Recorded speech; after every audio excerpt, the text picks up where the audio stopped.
Hello, welcome to another pretty cool optimistic video that I'm going to share with you today. Manna from heaven, we'll say, and proving once again that we have a quite eclectic group of people who check out these videos, which is really, really cool.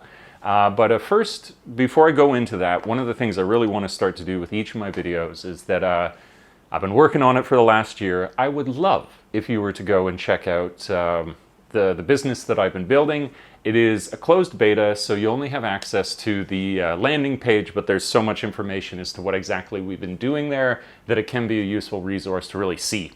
And you can find that at fantasai.app. So it's Fantasai, fantasai.app. And if you go there, you can see at least the landing page of what we've been working on for the last a little over a year now, I suppose, and some of the preamble work. But if you go there, you can check it out, you can read all about it, and that would be awesome.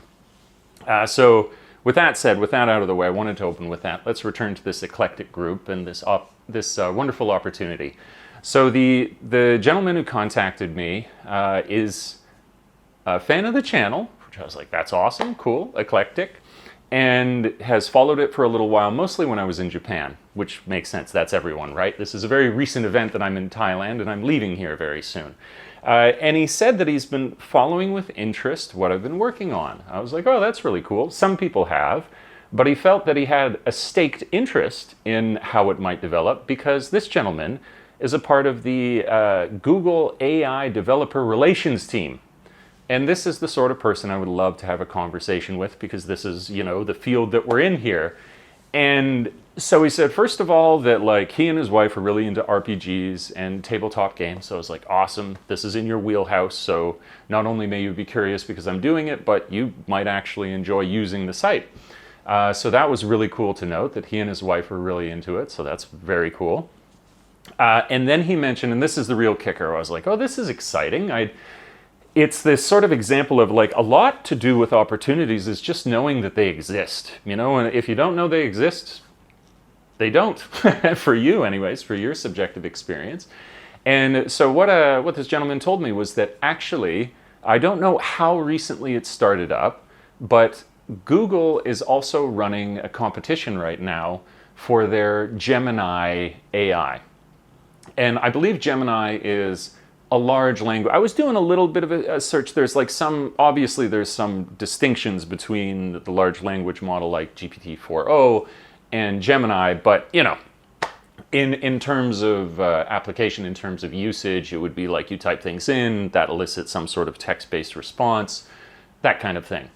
And he had said that Google has this competition going on for people who can build in the next couple of months an app that could be presented, and then you get a bunch of prizes potentially. And one of them, I mean, I obviously wouldn't keep this car, tempting though it may be, but one of them, the grand prize for the thing is a DeLorean, which has been converted to be an electric vehicle.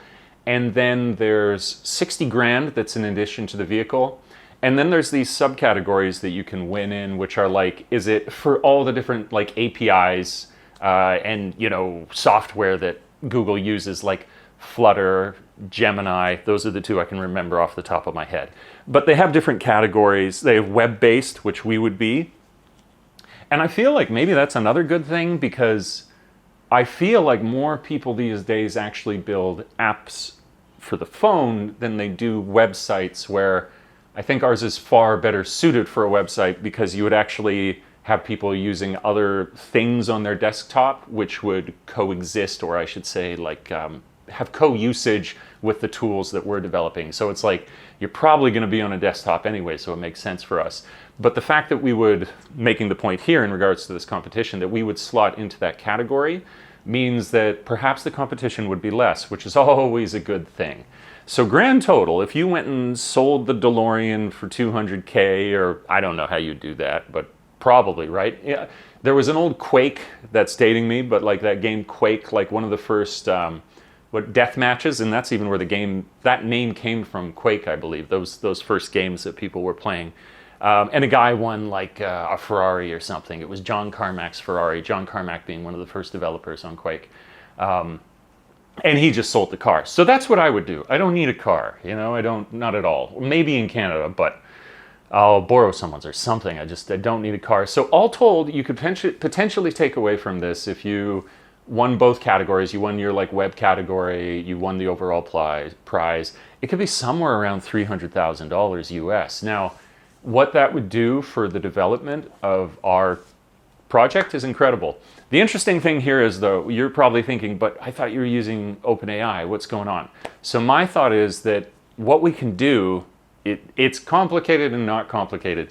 We just fork our project, we'll create a clone of it, and then where we use 2 generative AIs, a large language model and an art, we'll swap out our large language model, the GPT-4o, for the Gemini, and then be able to enter the competition. So not much effort to be able to get this engine swapped out and then be able to submit and apply. So I can't say for sure, of course, because there's obviously going to be a difference between installing Gemini as compared to GPT-4o into your software, but these are specifically designed to be somewhat straightforward. Its APIs are cool, but not too complex. I'm trying to think of the best way to describe them in their complexity. Yeah, they're useful, but not too complex. That said, you're still going to have to read through a few steps to be able to get it done, but you can do it.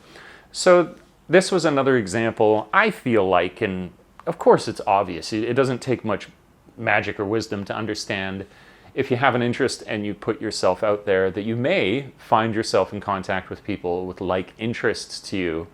But it's always worth reinforcing that fact, because now, just going on a bit of a tangent, like I think so many good things go to die in the graveyard of, it probably just won't work. Why? Like, what are the chances of success? But then, as I'm fond of saying and stealing from Hayao Miyazaki, like, what else are you going to do? Life is boring if you don't do stuff. So you should do stuff. It's worth doing stuff.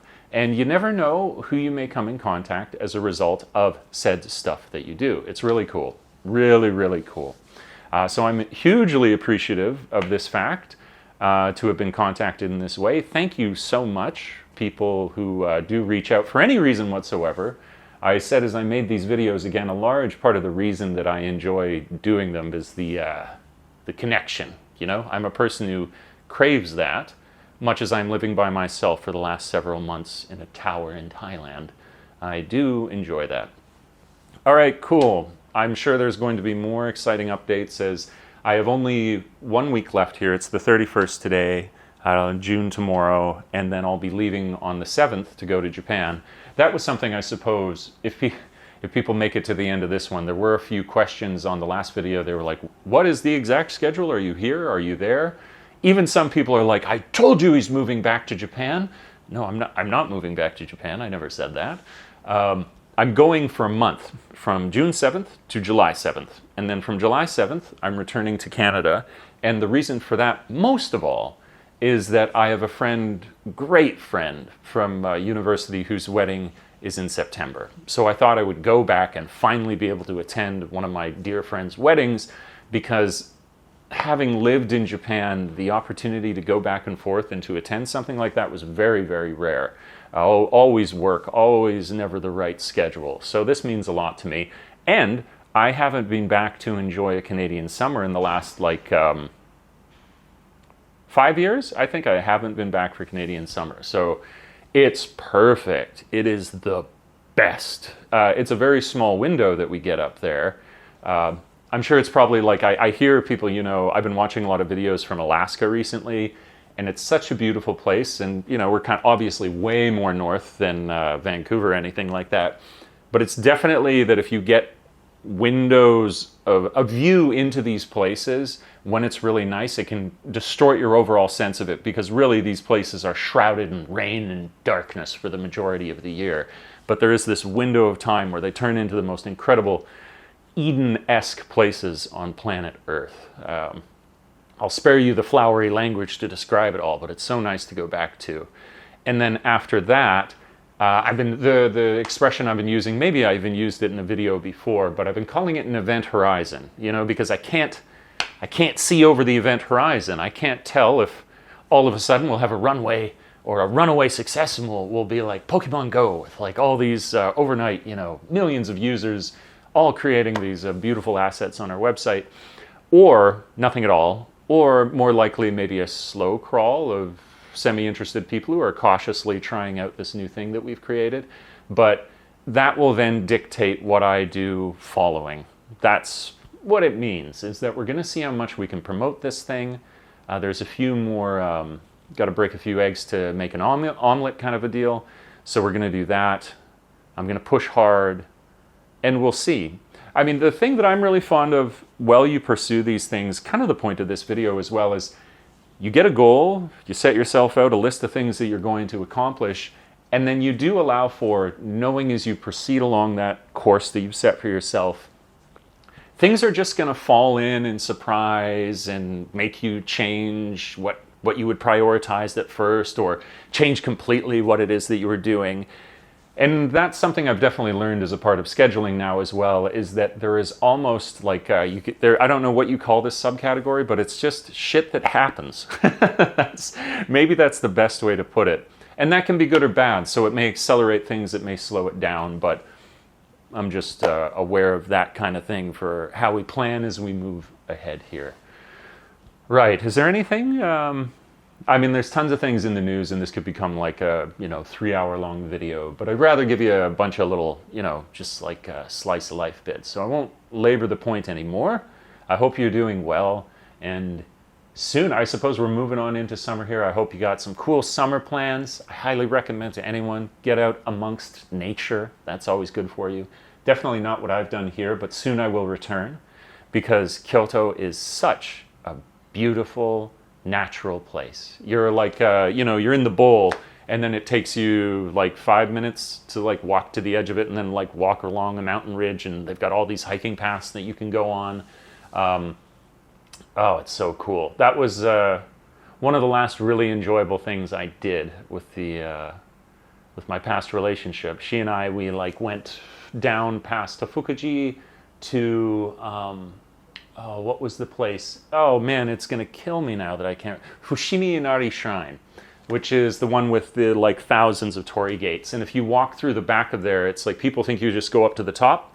But if you go up to the top of Fushimi Inari, there's actually a trail that leads out behind the shrine at the top of the mountain, and then goes back down the other side of the mountain, and you can go through all these really interesting paths. And I'm excited to return to that. There's also a gentleman there. I've never mentioned him before, but he's a photographer. Love his photography, and he always goes for walks. So I'm going to see if I might connect with him. But yes, get out in nature, as I will get out in nature. Hug the ones you love. Thanks for checking out the video. I'll catch you in the next one.